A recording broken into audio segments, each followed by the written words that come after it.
احادیث قدسیہ اللہ تعالیٰ کی رحمت بہت وسیع ہے۔ بسم اللہ الرحمن الرحیم۔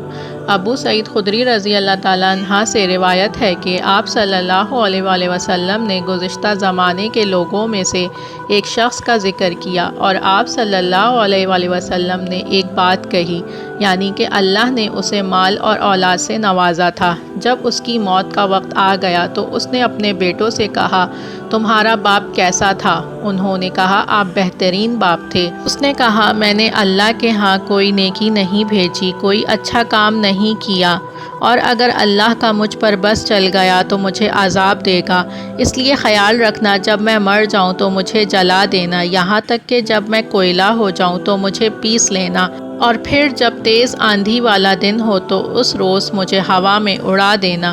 نبی کریم صلی اللہ علیہ وآلہ وسلم نے فرمایا، میرے رب کی قسم، اس شخص نے ان سے اس بات پر عہد و پیمان لے لیا۔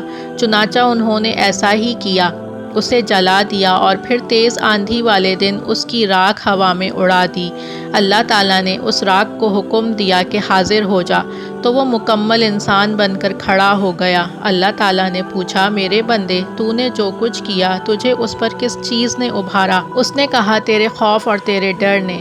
نبی کریم صلی اللہ علیہ وآلہ وسلم نے فرمایا، اللہ نے یہ سن کر اس پر رحم فرما دیا، یا یہ فرمایا اس کے ساتھ اسی رحم کا برتاؤ کیا۔